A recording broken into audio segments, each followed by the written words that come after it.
Welcome to the RottenPop podcast, a 3-minute show hosted by me, Sid Rotten, your guide through the video store aisles of yesteryear, one movie at a time. Today it's October 31st, or Halloween, and we're doing something special in honor of All Hallows Eve, or Samhain, or Samhain for those of you that love Dr. Loomis and Danzig. We're looking at the modern remake of the 1987 body melt classic. This is Ryan Coogler's vomit-inducing Street Trash.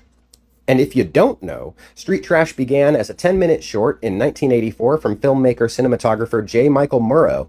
From there, it grew into a high watermark of comedic splatter with his 1987 feature film that blasts past decency and aims to offend while showing surprisingly little realistic gore.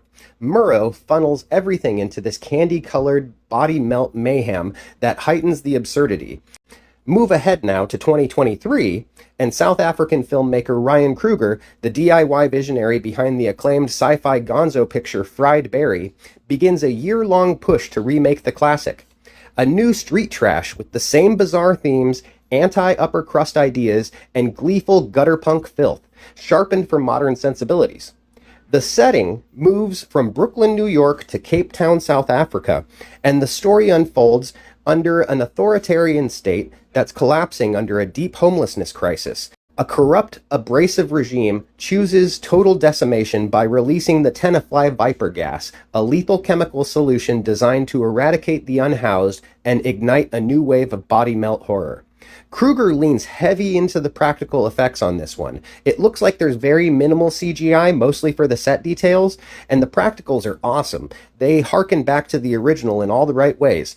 Bright, vibrant colors gush and burst from pustules and spill out of the victim's guts, completely obscene and glorious, with added bits of puppetry, like this little blue demon guy that only our burnt-out bum can see, who's played by Fried Berry's own Gary Green.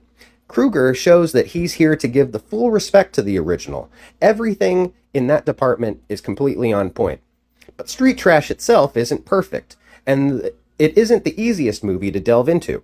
Its punk rock roots don't let the budget restraints smother the grotesque creations, but Coogler doesn't give that same care to the core filmmaking, the screenwriting, or the acting. Not that it's horrible, but much of it plays as a vehicle to showcase this vibrant viscera. You could argue the original did the same thing. For casual viewers, that parallel may read as a weakness, but then again, this wasn't made for casual viewers. If you're a fan of human beings melting and flesh dripping off the bone in neon purple, yellow, green, and blue hues, then this one's going to be for you. RottenPop gives 2024's Street Trash 2.5 bottles of Viper out of 5. Watch more film.